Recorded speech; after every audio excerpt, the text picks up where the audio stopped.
कोशिश की है. I hope it covers a lot of elements of your business chain. My colleague Satish will now go into little bit more technical things. After that, we can take question answers because there may be still situations which are not addressed by us. So I hope this was intelligible, and it is a complex subject, no doubt. GST is a complex subject, but at the same time, I would like to add one or two points. If you were earlier doing the business in multiple states, this may look complicated, but when you look at what was the situation earlier, so suppose you have showroom in say 10 states. Each state has its own VAT law right now. Each state has a different rate. Just now we just saw Maharashtra and Gujarat. That Gujarat there is no VAT on diamonds, but Maharashtra there is a VAT. Each state has its own rate of tax. Each state has its own calculation of refund, different returns, different assessments. Then there is octroi duty applicable in some places. So, we are, in fact, other day we were discussing, we had a commissioner also from the GST law, and he said that totally 270 laws are getting replaced by GST. And many of the laws, like, when you say octroi, if you bring goods into Bombay, there is octroi duties. Many other parts of the world, it is very difficult to find out exactly what the law is and how do you get the refunds. So, as compared to that, this is a huge positive step. At least you can do business freely any part of India, knowing exactly what the tax incidence is. You are not trying to, grope through the dark. So I think that is the way we have to look at GST. It may look on the face of it that it is slightly complicated. It is definitely a new concept. It will take time for all of us to understand, just like any change in life. But once you are able to implement, the whole country will become open to you. It will become like what they are saying, borderless. No checkpoints, no, everywhere holding back the goods, everywhere every state is like a border, which will actually disappear. So I think that is the very big positive side of it. Also, if you see, number of places taxes are applicable, but it is fully creditable. Earlier, a lot of places you were not getting the refund back. Here, whatever you might be paying, whether IGST on import of rough diamonds or IGST on import of polished diamond or on the job work charges, if you are doing export, everything is refundable. If you are selling domestically, you are getting the full set off against the 3% liability. So there is a seamless credit available now. Only you need to avoid that it doesn't happen that one state you accumulate excess credit and another state you end up paying the tax. So if you plan your business properly, you can optimize on that. So on that note, I would like to hand over to Satish. Thank you.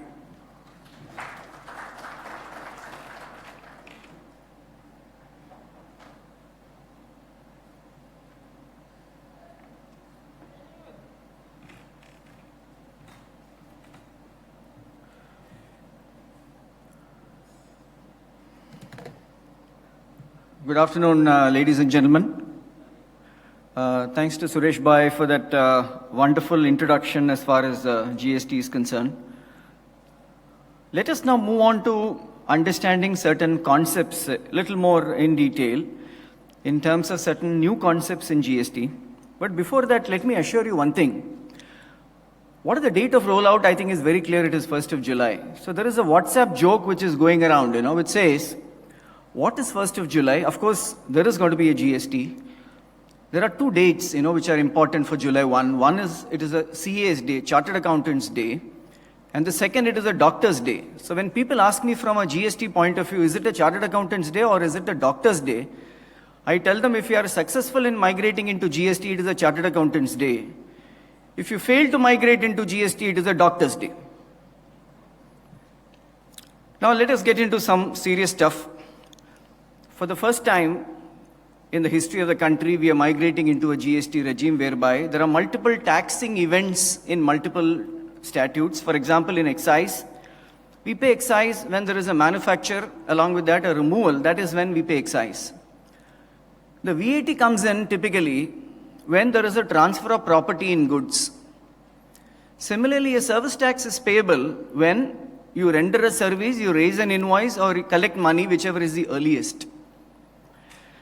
So as compared to the three different taxing events, the common taxing event in GST is going to be supply. And of course, the supply will include even an advance receipt of payment Even today in service tax, we are used to that. When you get advance first, it is taxable. However, when it comes to goods, that is from a VAT point of view, if you get an advance, it is not taxable. However, in GST, all forms of supply, including an advance payment, will be taxable. Now, when we talk about goods or services, I mean, in life, there is nothing which is pure goods or nothing which is pure service. There are many things which is a combination of goods and services. For example, even when the jewelry that we sell in a retail outlet is actually, if you see the value chain prior to that, it is a combination of some goods and some services, some job work charges, some certification charges, and hence GST is going to be a common law for goods and services. But however, a supply will clearly include what? A sale, of course, is clearly a supply. Even if there is a transfer of diamond from one state to another state, even within the same legal entity, because it is a transfer, it will be deemed to be a supply. Even if there is a barter, that is, even if there is a supply of goods for supply of service, or service against goods, goods against goods, or even service against service, even if it is a barter with no consideration, it will be deemed to be two forms of supply on either side, and the consideration will be treated as if it is a normal commercial transaction, and what would be the normal commercial value as applicable to the transaction will be applicable, even in case of a barter. Similarly, even if there is an exchange, as we saw, if there is an exchange of an old jewelry for a new jewelry, of course, the first leg of the transaction, despite being an exchange, will not be deemed to be supply because it's a C to B kind of a transaction, like we say a B to C. It's a customer to business, and he's not in the business of supplying jewelry, and hence that will not be subject to tax. However, the fresh jewelry, including the incremental value and the gross value, will be subject to GST. That is a form of exchange. Even if there is a license, for example, we are manufacturing something under a license from another manufacturer, that license fee will be deemed to be a form of supply of services. If there is a rental, I mean, we all have rental properties, we have a showroom which is on rental basis, the rental will clearly be subject to tax. Whether you call it a rental or a lease or whatever, whether it is movable goods or even immovable goods, that will be deemed to be a form of supply. Now, when there is a disposal, for example, any disposal of a commodity, it may not really happen in the gems and jewelry field, but even a form of disposal, like in some business you have a scrap, for example, will be deemed to be a form of supply. Now here there are two words, whether the supply is made or agreed to be made will be deemed to be a supply. Even if you decide to make a supply 6 months from today, that also will be deemed to be a supply because the advance comes today and the supply is going to be made 6 months from today. This will be deemed to be a supply today based on an advance received. It can be for a consideration. Of course, there has to be a consideration. There has to be a commercial consideration between the two contracting parties. And it has to be in the course or furtherance of business. Now, the difference between in the course and furtherance of business, in the course is like a day-to-day business, is called in the course of business. And the furtherance of business can be when you have some advertising of your product, which is actually not in the course of business, it is in the furtherance of business. So please note the difference. Both forms are included, whether it is in the course or for furtherance of business. All forms of supply of goods or services will be deemed to be supply. Now, if there is an importation of service, see, for example, you have an outlet in or a head office in Dubai, and if you are importing a service for consideration, whether or not it is in the course of business or in furtherance of business, it will be deemed to be a service. There can be transactions, of course, if it is with a consideration. Now, let us look at certain specific supplies. Even if it is made without a consideration, it will be deemed to be a supply. For example, if you are transferring permanently or disposing of your business assets, say you're carving out a particular diamond business from your legal entity and carving it out into a separate legal entity, that is where I would call this transaction as a specified supply of a permanent transfer of business assets without, of course, a consideration. There may not be a consideration. You're just carving out and putting this under another entity. This would be deemed to be a supply, despite being the fact that it is without a consideration. If there are supply of goods or services between related persons or between distinct taxable persons. Now, what is the definition of what is a related person and distinct taxable person? Related persons are two different entities, but related either because of one holding a share in the other company or the B company holding shares in the A company, or there are common directors, then that is a related person. And a distinct person means the same legal entity, say A Limited, having an office in Bombay and another office in, say, Surat. Since these are two different registrations, these two will be deemed to be distinct taxable persons. And any supply of goods between these two distinct taxable persons, or even if it is related persons, as per the definition I said, will be deemed to be a supply. As long as, of course, it is made in the course or furtherance of business. There is one specific angle to it, when there are gifts arising from the employer to the employee, if the value of the gift in a given year, per employee per year, more than 50,000 rupees, from the employer to the employee, this will also be deemed to be a form of supply. If I can give you the example of, there is a diamond jeweler in Surat, Hare Krishna Diamond. Many of you would have heard of him. I'm sure you know him, many of you. He gives cars to his employees during Diwali, for example. Now, if the value of the car is in excess of 50, and clearly the value of the car will be in excess of 50, in the eyes of GST, this will be deemed to be a supply of goods. So this is something that one will have to very closely understand. And I gave this example because this company is in your industry, and that's the right example is what I thought. Now, in case you have certain import of services into India from a related person, say in Dubai, or from any of the foreign establishment, if it is in the course of business or if it is in the furtherance of business, this would be deemed to be a supply even if it is made without consideration, because the relationship between the two parties is supposed to be a related person, and hence to that extent, being a transaction between related persons, this import will be subject to tax on a reverse charge basis in India, despite the fact that there is no consideration. For example, if your parent office in Dubai or Belgium is providing certain certification services or whatever services that they're providing, but they may not be cross-charging you. So despite the fact that there is no consideration, this will be deemed to be a supply of service.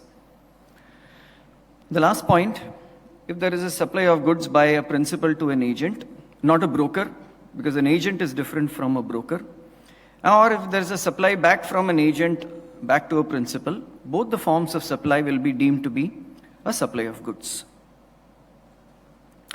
If there are any questions, please stop me at every point in this slide, maybe at the end of the slide before I proceed to the next one, so that the doubts get cleared at this point of time.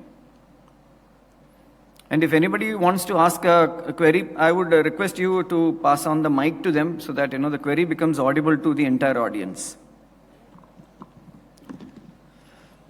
Now, having seen the definition of what is supply, now we need to understand what is input tax credit. And we all know input tax credit is not very different in the GST regime. Today we call it CENVAT credit under the central scheme, and we call it as an input tax credit under the state scheme. But of course, the input tax credit under the state scheme is very, very different in every state. For example, the input tax credit provision in Maharashtra is very different as compared to the ITC mechanism in Gujarat. In fact, the definition of input is different, the definition of input tax credit is different, the definition of capital goods is different, the negative list is different in every state. Now, going forward in GST, we are going to have a common definition of all these, whether it is input or whether it is capital goods or whether it is input services, there is going to be a common definition. However, there is one improvement, I would say, as I call it, in the definition of capital goods. The current definition of capital goods refers to certain chapter headings in your excise classification schedule. However, under the GST law, anything which is capital goods is defined as anything which is capitalized in the books of accounts will be deemed to be capital goods for the purpose of GST. That means there is going to be a synchronization of the definition of capital goods between your books of accounts and for the purpose of tax in the GST regime, which is not the case in the current law. Again, on capital goods today, you have a mechanism whereby you avail 50% credit in year 1 and possibly a 50% credit in year 2. In GST, you can avail the credit in one installment. You need not do that over 2 installments. However, there is one small catch. When you have capital goods on which you take credit, which is used for making taxable goods and exempted goods, you get the 100% credit of that capital goods without really breaking that into whether it is used for making taxable goods or exempted goods in the current regime. However, in the GST regime, When you have capital goods and when you are using it to make taxable goods or even exempted goods, to that extent you will have to reverse the credit as applicable to the exempted goods in a prorated ratio manner. So that is something that a few things that one must take care. Now, keeping these things in mind, let us understand what is input tax credit. It is nothing else but money on the table. Any tax paid by the vendor of goods or services, technically we are eligible for getting a credit of that input tax credit. But of course, there are certain conditions, there are certain documentation required. Now, what are those input tax credit items? For example, we are entitled to ITC. If it is admissible, we'll have to see whether it is admissible in the first place. On all inward supplies, whether it is goods or services. There is one condition, of course, as long as these are used or intended to be used in the course or furtherance of business. That means, in case of capital goods, you will use it today. In case of, for certain items, you may use it possibly tomorrow. Capital goods will have to possibly go through a process of installation.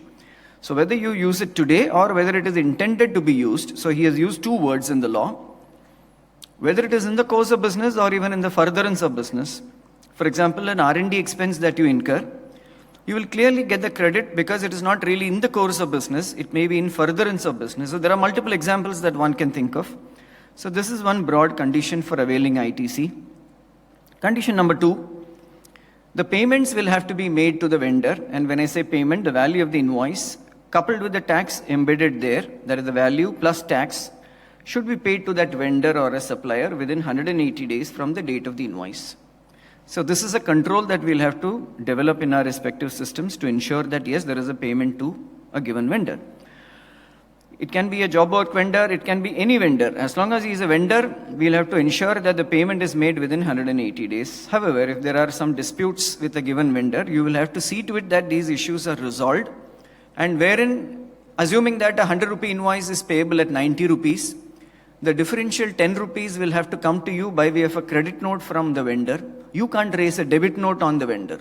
Please note this, because the GST network mandates that the vendor will have to raise a credit note on you for that 10 rupees. But that 90 rupees, which is an accepted value between the seller and the buyer, will have to be paid within 180 days of the issuance of the invoice. Now, in case of capital goods, there is one more condition. You will have an input tax credit. So you will capitalize the asset at say 100 minus say 10, 90 rupees, because the 10 rupees is the input tax credit. Your capitalization will have to be at 90 rupees. You can't capitalize at 100 rupees because you can't get the benefit of both the ITC as well as depreciation. So you can get the benefit of either or in case of capital goods. Assuming a normal year to be an April to March period, I mean forget the July rollout which is interim, but assuming it is a full year of an April to March, no input tax credit will be available on those invoices where these invoices are not accounted by 30th of September or filing of annual return, which is 31st of December, which means effectively you will have to close all the disputes with your vendor by the 30th of September in the following year. That means for an invoice of April, you get a full 12 plus 6, 18 months. And if it is an invoice of say 31st March, you get a window of just 6 months in terms of dispute resolution. Of course, it is very, very clear that whenever there are common inputs used for making taxable supplies and non-taxable supplies, to that extent of it is exempted or non-taxable supplies, the credit will have to be reversed pro rata. Of course, that does not apply to exports because, as Suresh Bhai said very clearly, this is not exempted, this is zero rated. In case of zero rate, you are eligible for a credit. However, in case of it is an exempted supply, then the credit is not available. Now, there is a broad mechanism for availment and utilization of credit. We will see this in this following metrics. As we saw in the earlier slides, typically when you have a transaction within the state, it will be an intra-transaction subject to CGST and SGST. However, if there is an interstate transaction, there will be clearly an IGST. So what happens is if there is an input IGST available, which is in blue, you can set off that IGST credit against the IGST or the CGST or the SGST credit in that sequence. If you have a similarly CGST credit on the input side, you can set it off against the CGST and the IGST component only and not the SGST. See the red cross in front of the SGST. Similarly, if you have an SGST credit of a given state, say Maharashtra or a Gujarat, you can set it off against the SGST of that particular state and of course the IGST, but not the CGST. So what are the takeaway from this slide? The central GST is not creditable against the state GST. Similarly, the state GST is not fungible against the state GST of another state. So both are watertight compartments. So these are some of the logics that you will have to establish in your respective organizations, in your respective IT platforms. Now, how to calculate for a zero-rated supply or refund calculation? Of course, in case of zero-rated supply without payment of tax, assuming there is a bond that you issue or a letter of undertaking, as we call as an LUT rather, the refund of the input tax credit, there is a mechanism or a methodology for calculating that. What is that formula? You take the export turnover of goods, plus of course your export turnover of services if you have any. The sum of that multiplied with the net input tax credit, and when I say net input tax credit, the eligible input tax credit, eligible as per the GST network, there can be certain ineligible input tax credit. So you have to take your net input tax credit, which is eligible for credit, divided by your adjusted total turnover. I mean adjusted because net of returns and all that is what I mean by adjusted total turnover of your taxable goods plus your exported goods minus your exempted supplies.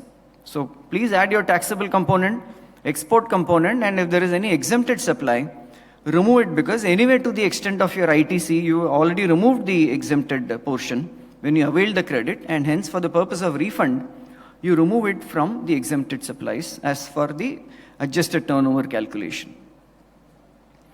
There is one condition: ITC cannot be refunded if you are availing the benefit of rebate or a duty drawback under the law. So you are eligible for either of the benefits, either get the benefit of drawback or get the benefit of refund of input tax credit when there is a zero-rated supply. The mechanism is similar whether it is an export or a supply to a special economic zone. However, in case of exports, excuse me, thoda shanti se baat kijiye please. When you are eligible for refund, what happens is you will be granted an immediate refund of 90% against exports, which will be granted on a provisional basis, and the law says within 7 days of the refund application. I hope this is followed. The balance 10% shall be refunded after due scrutiny of the documents. Again, as per the law, it says the refund order should be issued within 60 days from the receipt of the refund application. This, of course, is an ideal situation. This is what the law mandates. Now, what is the time limit for application of refund? It is clearly 2 years from the relevant date. And what is relevant date? There are multiple categories under which exports happen. For example, if the goods are exported by sea or by air, then the date of the bill of lading, that is the date on which the ship leaves the country or where it is loaded, that is the bill of lading date, will be the relevant date, and you have to file the application for refund within 2 years. Similarly, there are different relevant dates where it is exported by land. For example, there is the movement to a Nepal or a Bhutan, then there is a different norm. There are some goods which can be exported by post using the postal services. Then again, it goes by dispatch of goods by the postal office. Similarly, there are different norms. For example, for service exports, you go by date of issuance of the invoice because it is not measurable like goods. So you have to go by date of issuance of the invoice. So there are different relevant dates for different categories of exports by different modes of transport, separately for goods and for services.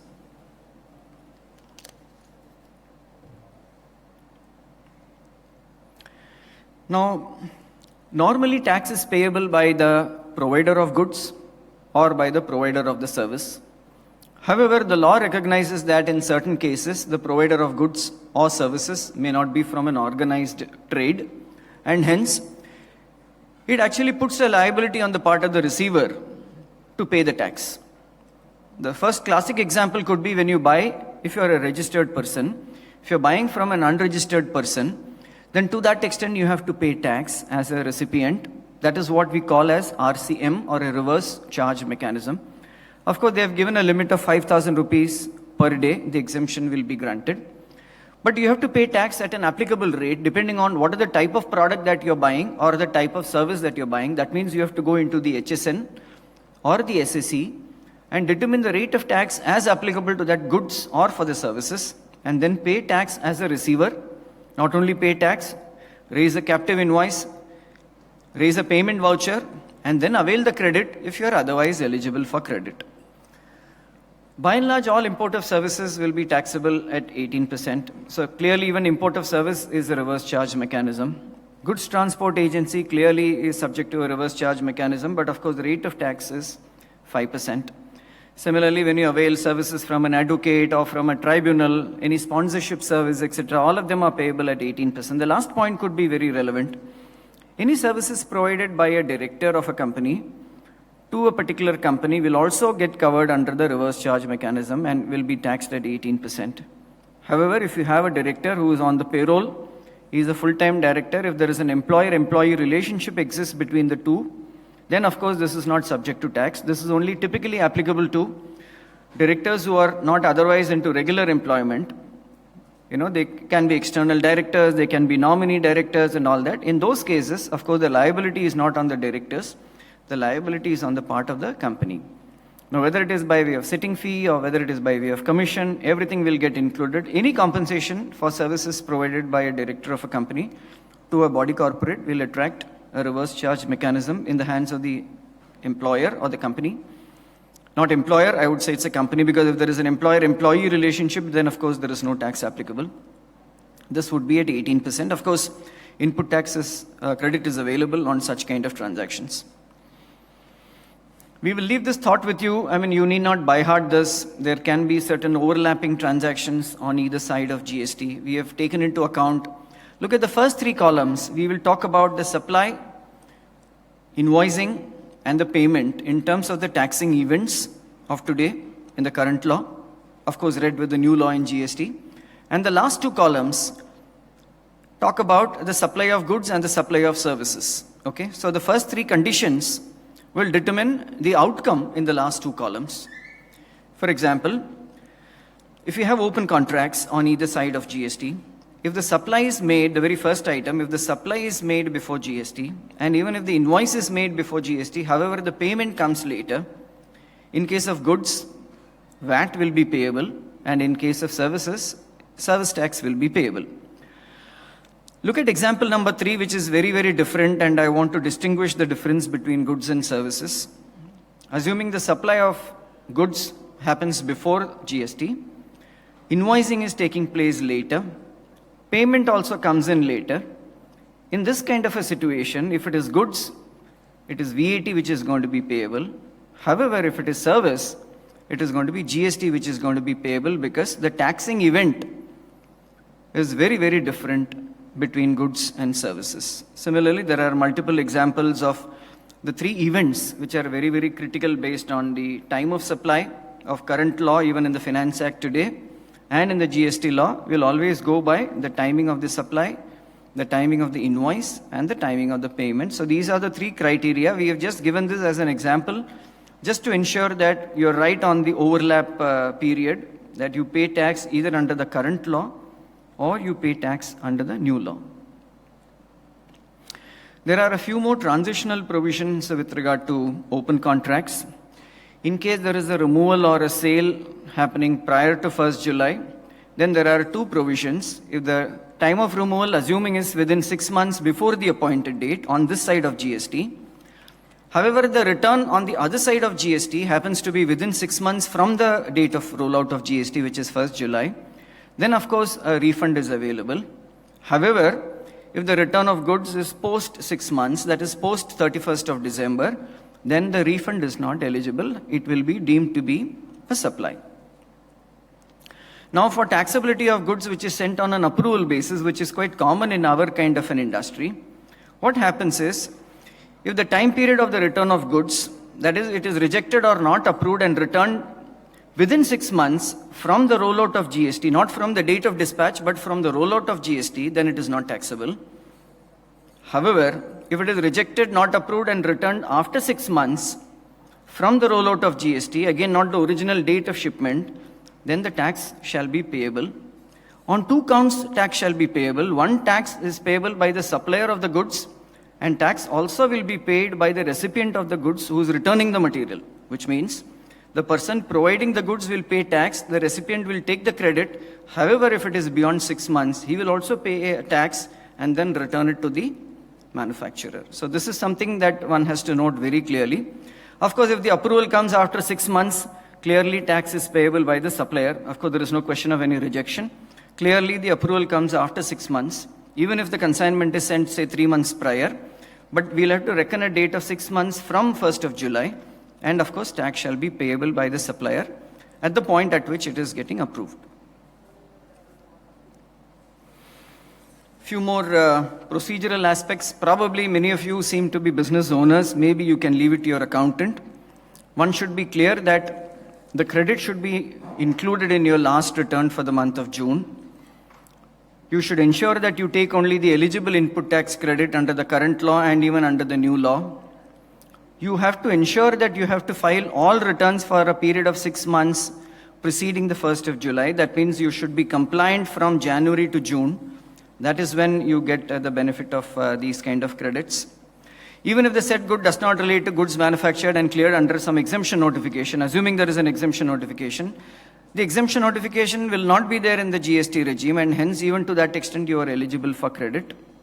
Only thing you have to ensure that these are reconciled between the books and the returns as of 30th of June. Disclose this inventory or a credit in the returns as of 30th of June and then avail the credit. Even if there are capital goods where you availed a 50% credit and the 50% in the normal case you would have availed in the following year, please prepone availment of the credit of the balance 50% of the credit on capital goods and take that and include it in your 30th June returns. In terms of the goods held in stock, all forms of taxes and duties are available for credit. It can be excise duty embedded into your inventory in respect of gold or jewelry items which are held in stock, whether it is imported or procured domestically on or prior to 1st of July. Of course, there is a condition that it should be prior to 12 months. You can't take it prior to 12 months before GST rollout. But it can be any form of tax or duty. It can be excise duty, it can be countervailing duty where applicable, SAD where applicable, and of course even VAT where applicable. The only condition is you should be able to correlate your inventory on 30th of June with an excise or any tax paying document. It can be a tax invoice, it can be a bill of entry for home consumption in case of an import. You should be in a position to correlate the inventory with the batch number or with the product reference or whatever the relevance of the particular product. You should be able to correlate with the tax invoice or the bill of entry for home consumption. And of course, you have to disclose the inventory as your inventory as of 30th of June. It is better in your own interest. Calculate this, take a certificate of a chartered accountant and then include it in your June returns, because at the time of assessment, this can be questioned by the department. So it is better to be safe than sorry at that point of time.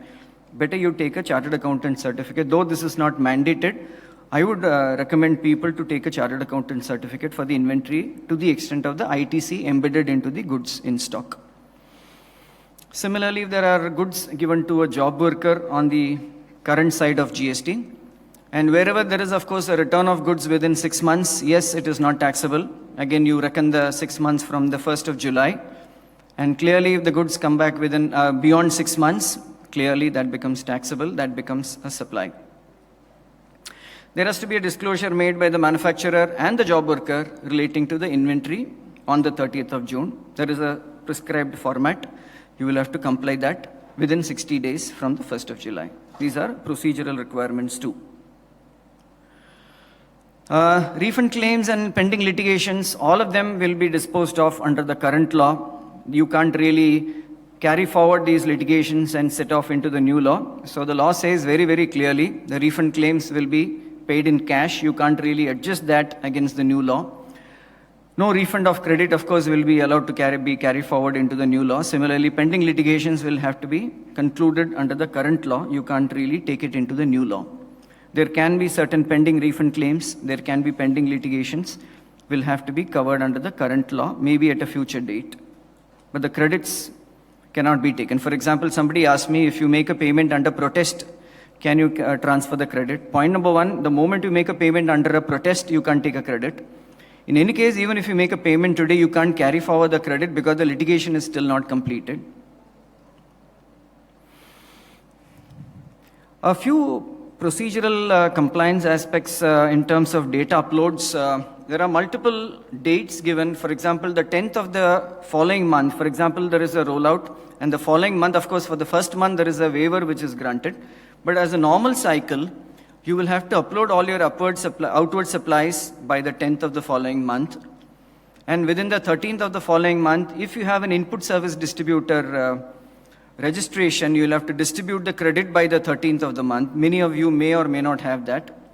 You will have to upload your inward supplies by the 15th of the following month. That's when the GST network will match the outward supply and the inward supply and then throw out unreconciled amounts where there are disputes between the vendor and the customer. That is something that you will have to reconcile. And then, of course, you'll have to file your returns under GSTR 3 by the 20th of the following month, which means you'll have to make a payment of tax and even file your returns by the 20th of the following month. Of course, there will be auto-generated inward supply and an auto-generated outward supply for unreconciled items. The GST network will give it to you to the extent of your transactions with your vendors and to the extent of your transactions with your customers. There is, of course, a requirement of an annual return, which you will have to file by the 31st of December next year. For an April to March period, the date is 31st of December next year. So these are a few procedural requirements. Some more procedural requirements. This would be relevant to the extent of your kind of business. Assuming there are multiple kinds of supplies, there can be taxable supplies, there can be exempted supplies where tax is payable under the reverse charge mechanism, when you receive an advance, when you transport goods without an invoice, or there is a change in the value of tax, or there is a goods returned. There can be multiple scenarios in business. We have captured about 6 scenarios. And what kind of a document under which these supplies will have to go, whether it is goods or services. If it is a taxable supply of goods or services, it will go under a document called a tax invoice, and there is a prefixed format given by the government which you will have to follow. It's not that the format will have to be followed, but all the particulars as given by the law will have to be captured by you in your system. If it is an exempted supply, it will go against a bill of supply. If there is a tax payable under the reverse charge mechanism, you will have to issue a self-invoice or a captive invoice coupled with a payment voucher to a supplier. If there is a receipt of advance, then you will issue a receipt voucher, like a case where somebody is coming to you to buy jewelry. He gives you, say, 1,000 rupees a month, and that's an advance that he keeps paying you on every month, and you give him the jewelry, say, at the end of 12 months, you will have to give him a receipt voucher. Of course, despite the fact that he is a B2C, he is not interested in credit or otherwise. In any case, on a receipt advance, the credit cannot be taken because one of the prerequisites for input tax credit is you have to receive the goods and services in your premises. So in case of a receipt, there is no question of anyway granting an input tax credit. But however, if you receive an advance, you will have to give him a receipt voucher coupled with a payment voucher on either side if there is no supply. If there is a transportation of goods without an invoice, it goes under a delivery challan. See, for example, when you supply to a job worker, the supply to a job worker is not a supply, and hence it has to go under a document called a delivery challan. Again, the information is pre-given in the statute. There are cases where there is a need to issue a supplementary invoice, a debit note or a credit note for any change in value, change in quantity, change in rate. There is a conversion rate, for example, which has happened, where he books an advance today, but the currency has changed, or the conversion factor has changed. In all those cases, you will have to back it up with a debit note or a credit note.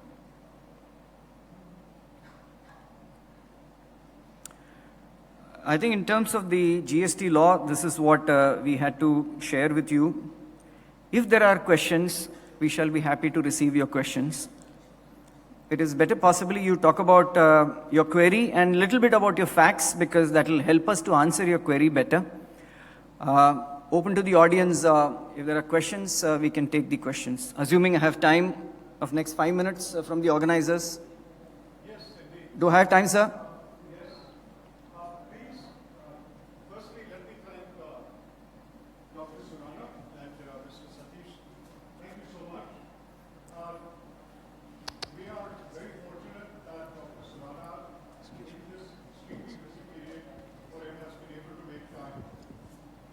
Thank you, Hugo. It's an excellent opportunity for all of you. I know it's a very heavy subject, but please feel free, ask your questions, and we have time. In fact, I think you have pressing engagements, but for the rest, we have time. Please feel free to ask questions. Thank you.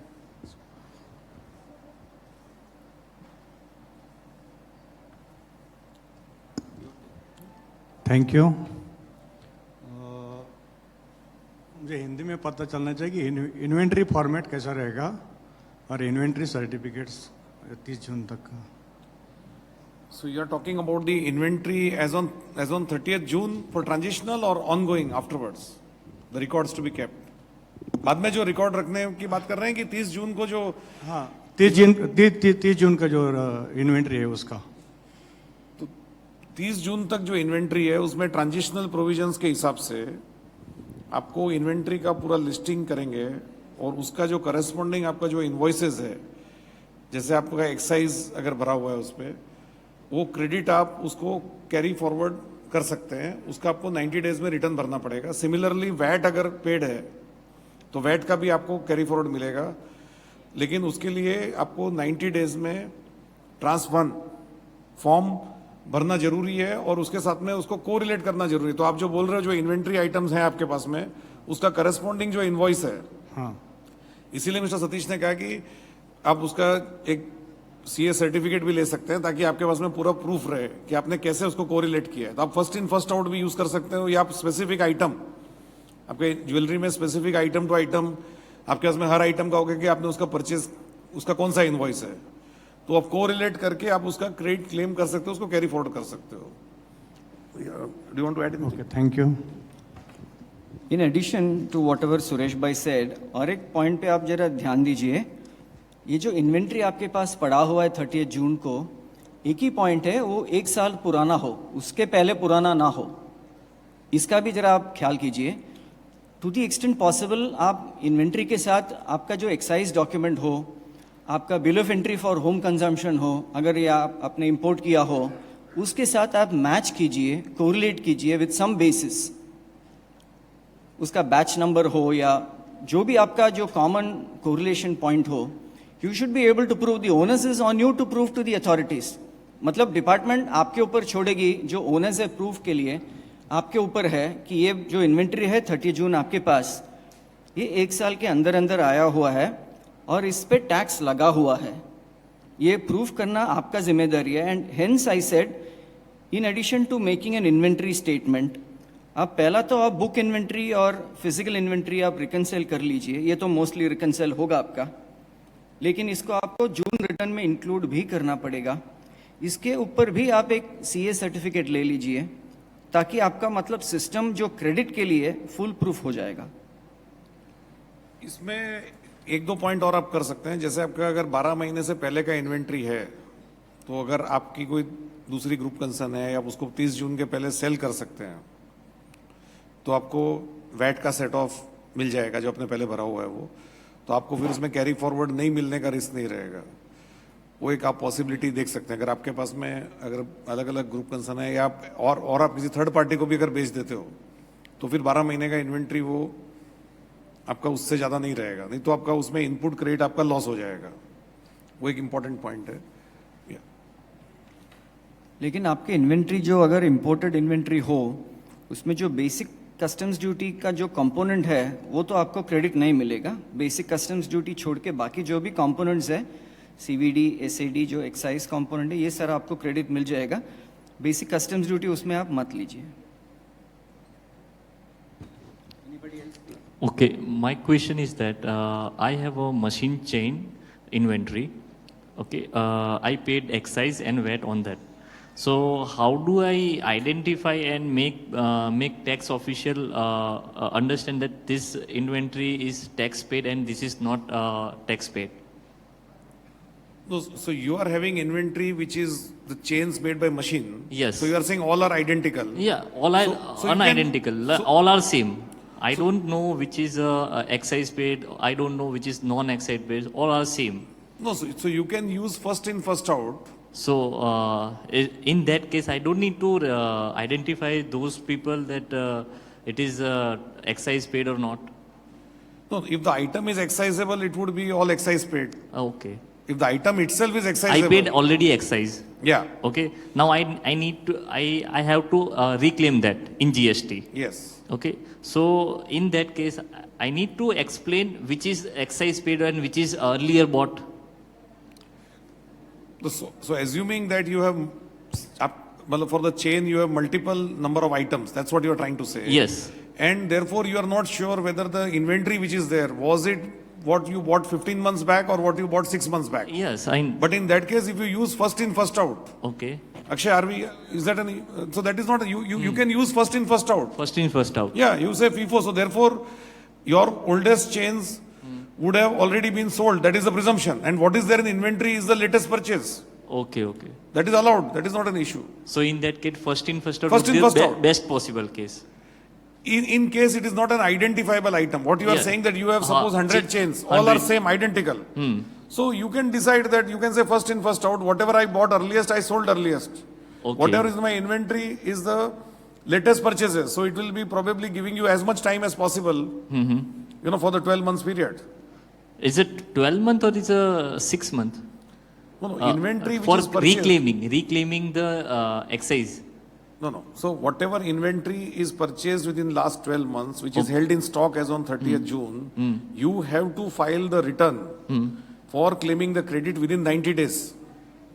3 months. Within 3 months, you have to file the return saying that this was my stock and it is not more than 12 months old.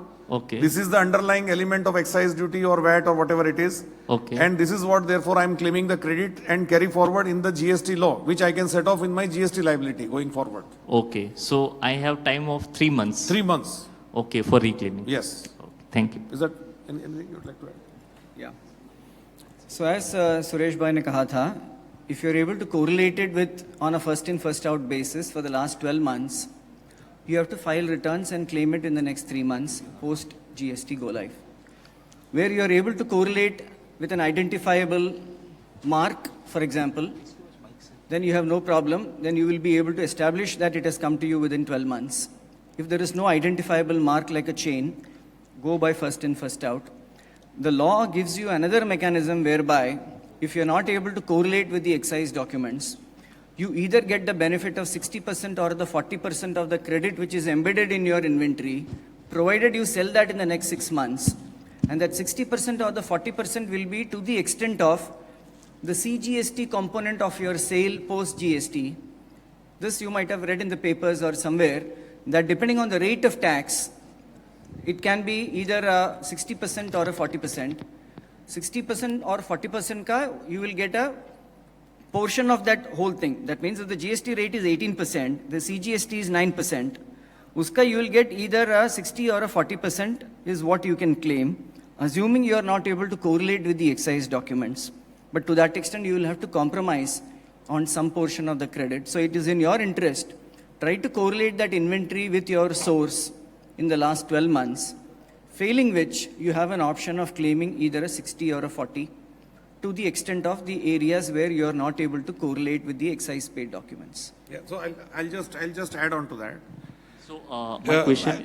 एक minute पहले मैं जरा इसको थोड़ा और अपने जो आपके ज्वेलरी के केस में जो क्रेडिट मिलती है डीम्ड क्रेडिट, मतलब एक तो आपके पास में एक्चुअल इनवॉइस है तो आपने एक्चुअल इनवॉइस के बेसिस पे क्लेम कर लिया. अगर आप सेकंड स्टेज ट्रेडर हैं, सपोज आपने जो ज्वेलरी आपने ली है उसके ऊपर एक्साइज आपने जिससे खरीदा उसने नहीं भरा है, उसके पहले वाले ने भरा है, तो हो सकता है कि आपके पास में एक्साइज पेड इनवॉइस नहीं है. सेकंड स्टेज अगर आप ट्रेडर हैं, सपोज मैन्युफैक्चरर से किसी ने लिया, होलसेलर ने लिया, होलसेलर ने आपको वापस बेचा, तो आपके पास में एक्साइज पेड इनवॉइस नहीं है, वो केसेस में डीम टैक्स क्रेडिट का प्रोविजन है. और चूंकि ज्वेलरी के ऊपर रेट 3% है, 40% ऑफ 3%, मतलब again out of that you to see CGST component. CGST component is 1.5%. 1.5% का आपको 40% डीम क्रेडिट मिलेगा. अगर आपके पास में अंडरलाइंग इनवॉइस नहीं भी है तो आपको क्रेडिट मिलेगी उसकी. That is the second, but in that case, within 6 months, you need to basically be able to sell those, or you need to supply those items. For the situation, we have to go for the first 3 months of the situation, in first 3 months we have to sell first in first out stock, okay, and then we have to go for 60-40 ratio. Is like that? These are two different things we are talking about. So दो we अलग-अलग cannot- provision है. एक We cannot go for both. No. The second provision is for the deemed tax credit. जब आपके पास में अगर excise paid invoice नहीं है, I जैसे- do have. if excess you have, paid. then in that case, this deemed tax credit is not applicable to you. Okay, the second option is This is not only for the stage 2, isn't it, Akshay? Yeah, so he can recon. For the stage 2 dealer, Stage 2 you dealer. don't have an excise document. Okay, Yeah, so it's not applicable to you. not applicable. Okay, got it.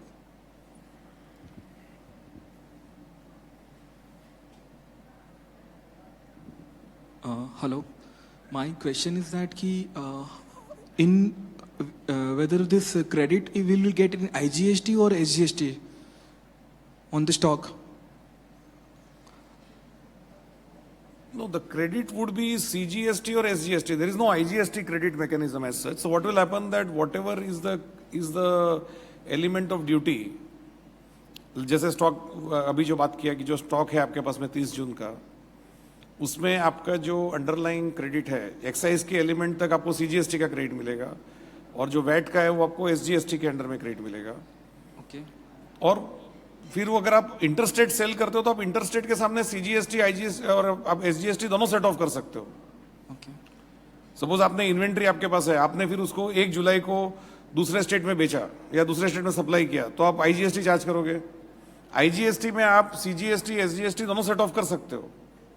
That's what The current SENVAT credit of today will get migrated into the CGST of tomorrow. The current state input tax credit of today will get migrated into the state GST of tomorrow. Is the basic principle. Now, we have not really understood what you meant by IGST. Now, if I were to go by his example, though it was not relevant to him, if you are a second stage dealer, assuming you are a second stage dealer where you don't have excise documents at all, what we said, you will be getting the benefit of the C component, uska the 40%. The C component, it's actually 1.5, not the 3, because that is 50% of that. Uska you will get 40%. However, if you are selling it on an IGST basis, you get 50% of that. Because the C component is 50% of that. If you are in that kind of a second stage, and if you are not able to correlate with the excise document because you don't have an excise document, in those cases, if it is C plus S, as Dr. Saab explained, you will get that 1.5 ka 40%. If you were to make a sale on an IGST basis, you will get 50% of that, provided you are able to show that inventory is sold between July and December in the next 6 months. If you're not able to sell in the next 6 months, that credit is gone. Is that clear now? Yeah.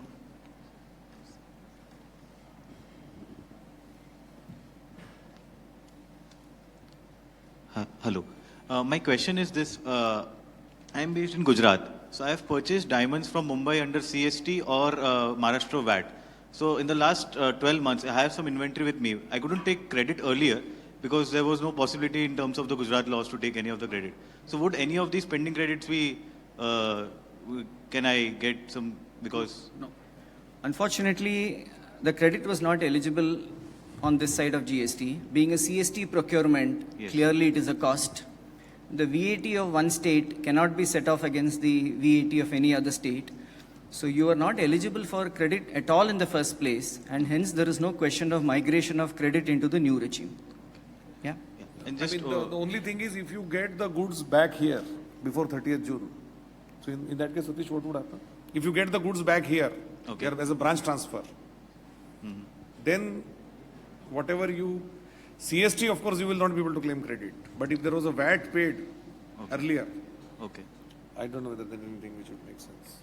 If you are able to correlate that inventory of 30th June, whereby originally if you are able to prove that it was procured within Maharashtra, when you sent it to Gujarat as a stock transfer, you would have already reversed your credit.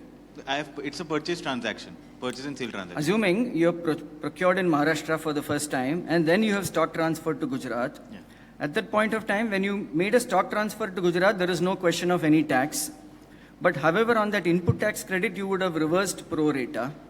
So what you can do is you can retransfer that inventory, which is lying unsold or unused in the state of Gujarat, bring it back into Maharashtra, show it as a Maharashtra inventory as of 30th of June. So to the extent of the credit which you had reversed, you will be able to recredit the whole thing in your ITC.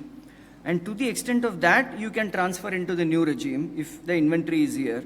However, if it is an inventory of Gujarat, if it is a CST procurement, the answer is clear no, because there is no credit at all available. However, in a case where if you are able to prove that it is, first of all, within the last 12 months, but it is an inventory finally in Maharashtra on 30th June, which means you have to bring it back into Maharashtra. And if you are able to correlate it with the purchase invoice, to the extent when you reverse the credit, you remember when you sent a branch transfer, you can recredit the same in your books and then carry it forward to the new regime. But however, if the inventory is in Gujarat, there is no question of credit because it's a ITC paid in Maharashtra, which is not set offable against an ITC of Gujarat. So if I may just say, there are 2 or 3 fundamental rules we can, before 30th June, because only 2 days are there, which if you need to look at. One is that wherever there are finished goods lying or which you ultimately want to transfer elsewhere, let's say if you want to, if Mumbai is your head office or Calcutta is your head office, and they are already ready with the, then it is better to do before 30th June, because right now branch transfer there is no tax. 1st July it will all come under taxable. Similarly, job work, wherever if it is possible for you to get the goods back from the job worker right now, and you can reissue on after 1st July, you get further 12 months period for the job worker to complete the work. So I think before 30th June, there can be few quick actions which can be taken to minimize the exposure. That's all. Otherwise, you'll end up, getting into too many additional kind of exposures. To further clarify what Suresh Bhai said, in a normal case, as a transition provision for a job work material, you get the benefit of only 6 months on the other side of GST. If you were to bring it back and then reissue to a job worker, then you get the benefit of 12 months. For example, in case of inputs, you get the benefit of 1 year. For capital goods, you get the benefit of 3 years, it has to come back. So if you were to bring it back on this side of 30th June, and then you reissue post 1st of July, you get the benefit of 12 months. You don't come within the 6-month bracket, for return of material from a job worker. That 6 months is effectively becoming 12 months for you. Could you shed some light on the e-way bill concept? I think e-way bill currently they have deferred, because e-way bill would mean every material movement has to, if it's more than 50,000 rupees, has to be accompanied by which in diamond jewelry is very common. 50,000 is not a very big value. And the validity period was very, very short. As you know, based on the distance, and the validity period was as less as 1 day, if it was, I think, 100 kilometers or so. Yeah. So the point is, I think that would have created a huge amount of issue in terms of actual movement. They've deferred it right now. You have to wait for the, as and when. But I think government has realized that if they suddenly raise the bar too much and make it, very, very, I think too much of documentation, and I don't think the whole of India is ready for that kind of paperwork. So I think broadly this is what. So you have to wait for it when it comes. If I can supplement that with a couple of more points, there were some funny situations whereby if there is a movement of material, say within Bharat Diamond Bourse, possibly it attracts something like an e-way bill, which is not an ideal thing to do. Ideally, it should be interstate, but the law originally said it is even going to be intrastate. That means even if there is a movement within Bharat Diamond Bourse, is there a need for an e-way bill? I think it is ridiculous, to have this kind of a stringent documentation. So the government has, for the time being, deferred this decision of e-way bill to a later date. It might be 1 month, 2 months, maybe 3 months. Even the system is not ready. However, the government says continue the same practice of today till we reach out a solution on the e-way bill. In the sense, if there are current entry permit e-way bills or whatever across states, please follow the same thing. The same procedure will apply till the new e-way bill system comes into being. Yeah. So I think if you have any more questions, feel free to reach out to us. Vikram, there's one more question. Shall we close it, or this will be the last question? We can take it offline after that. Hello. Just add one thing here. Is there are copies of is it Dawn or Done? The Dawn of a New Era. So you will have additional information there. And yes, you can always address queries either through email or by post to Dr. Surana and his team. So the last question, please. Yeah, my question is that if we are registered in Maharashtra and we are going to Delhi for exhibition, at that time you said we need to pay some advances for estimated sales and all. So can we use the ITC available for that payment of advance? Now, let me rephrase the question for the benefit of all. You have your place of business in Bombay. You are participating in an exhibition in Delhi. You want to move some jewelry items from Bombay to Delhi on a temporary basis, which means first in Delhi, assuming you don't have a registration, you'll have to register as a casual taxable person in Delhi. Move it under an IGST. Credit will be available at Delhi. Assuming in that exhibition you send some 100 pieces and say 20 pieces are sold, you will use the credit for the sale in Delhi by paying a CGST and an SGST. And out of the 100 pieces you have sold 20, you're bringing back 80. You'll have to pay IGST by availing the balance credit of IGST available in Delhi and then bring it back to Mumbai. No, When it goes, it has to go under a tax invoice.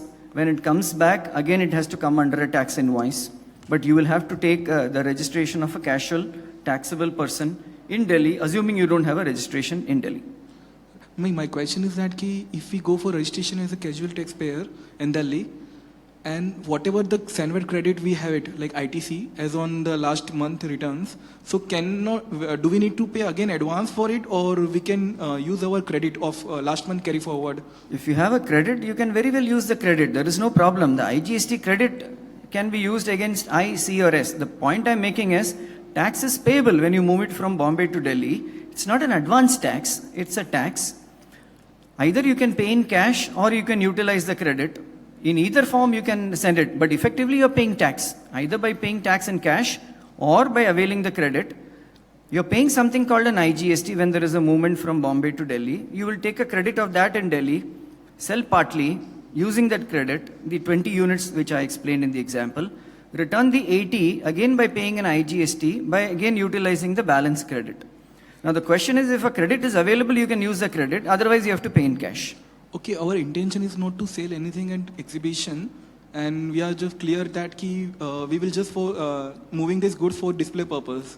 So in that case, like again, if suppose we don't have any credit, so do we need to pay any advance for the goods? No. The principle is same. If you're moving 100 pieces to Delhi, you're bringing 100 pieces back. You will have to declare it under a tax invoice because it is a supply. There is a registration in Delhi. You're two distinct persons. You will have to pay tax as IGST. If the credit is available, you can use the credit to pay the tax. If the credit is not available, then you'll have to pay in cash. But the tax has to be paid in whatever form. That credit will be available in Delhi when you again move the material back to Bombay. Is that clear? So last point is that suppose we are just moving the goods from Mumbai to Delhi on the last day of the month. Okay, so that liability is crystallized in that month, and again we are taking back in the next month. So in that case, again we have to just pay from it pocket and just bring it back, and we have to your claim credit the is always a rollover. From 1 month to another month, your credit is always a rollover. There is always a closing balance and an opening balance. Suppose you are sending something to Delhi on 30th of a month post GST, you will have to pay an IGST. Either you pay in cash or you will have an accumulated credit balance. Use that to pay the IGST. No, but similarly, the material comes back on the other side of the month.